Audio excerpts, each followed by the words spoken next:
Raise your hand if you've ever heard of habit stacking. If you haven't, stay tuned because I'm going to tell you exactly what it is in this video. But if you have heard of habit stacking, don't click away because I'm also going to talk about 2 mistakes that I see very often as a behavior change expert that can make your habit stacks way less effective. Hi, my name is Dr. Karin Nordin, and I have a PhD level expertise in behavior change and mindset. So I'm essentially here to bring you the real science behind self-help. And one of the terms that I, as someone who's on Instagram, someone who's on YouTube, someone who's in the self-help space, one of the terms I hear all the time is habit stacking. So let's start with what habit stacking actually is. Habit stacking is a tool that is designed to help you cultivate routines. And what happens is you take a habit that already exists in your life and you take a new habit that you want to adopt and then you put them together. For example, let's say that you want to get into the habit of physical activity. Maybe after you brush your teeth every night, you do 1 single push-up. That is often the example of habit stacks that I hear, but spoiler alert, that is one of the habit stacks that makes both of the mistakes that I'm going to tell you about in just a second. So just to review, habit number 1 is something you already have in your life. Habit number 2 is something you want to adopt. You stack them together. The idea is that since you're already doing habit number 1, it becomes easier to add habit number 2, and eventually you can stack on habit number 3, 4, 5, 6, 7, 8 until you have a full-blown routine. Awesome, right? Yes, awesome in theory. But here is where people run into trouble. And that is mistake number 1. You start with a habit that's unstable to begin with. Let's do an example. Let's say that you're really trying to add the habit of reading 10 pages every night. And let's say right now you have an existing habit of putting your phone down away from you at 8 p.m. You think to yourself, oh my gosh, awesome. After I put my phone down and put it away, then I will read 10 pages. Here's my question for you. How consistently are you putting that phone away at 8 p.m.? If you're achieving 90 to 100% consistency, that is an awesome habit to then use as something to stack onto.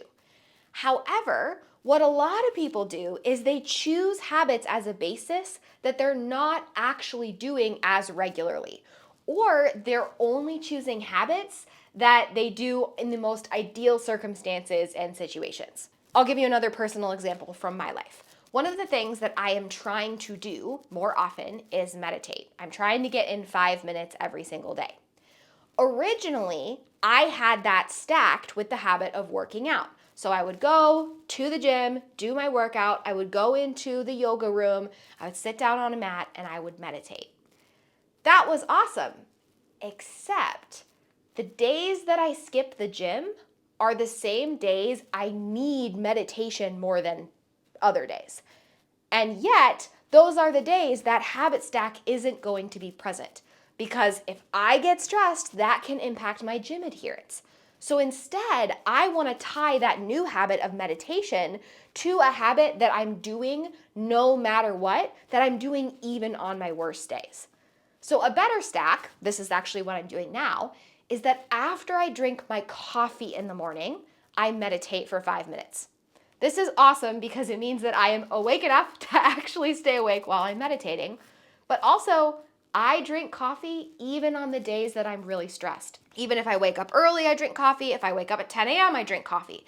So even if I'm having a rough morning, that habit stack still puts meditation in place in my life at the time when I need it the most. So that is mistake number 1 that I don't want you to make. Do not stack a new habit that's going to benefit you onto a habit that is inconsistent to begin with. Let's move on to mistake number 2. And this is honestly the more common mistake I see, which is that you're pairing together habits that are completely nonsensical. Let's go back to the brush your teeth and do a single push-up. Those 2 habits don't make any sense together. Same thing, honestly, with brushing your teeth at night and taking medication. If that medication is in the kitchen or somewhere else, all of a sudden you have to break out of what you're doing. You have to leave the bathroom. You have to go all the way into the kitchen, get a drink of water, take your pills, and then go back to the bathroom.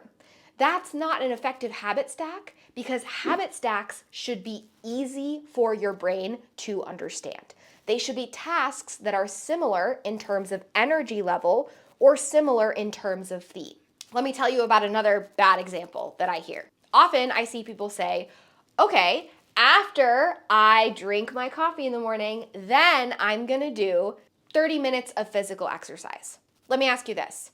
If you're sitting there on your couch, quietly drinking your coffee, having an amazing moment, are you going to want to jump up and move into physical activity? No, of course not. But if you start with, after I drink my coffee, then I'm going to put my coffee cup in the sink, and then you move into, after I'm putting my coffee cup in the sink, I'm already up and moving, then I'm going to go put my leggings on.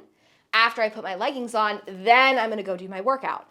All of a sudden, your habits are much more linked together because they are connected in terms of energy, in terms of theme, or in terms of location. So let's review and recap what makes a habit stack actually effective. Number one, it starts with something you do really consistently. Number two, it considers your energy level when you're doing that first thing. If your energy level is high, you can pair a high energy habit with it. If your energy level is low, you need to pair a low energy habit with it. And thing number three, it considers location.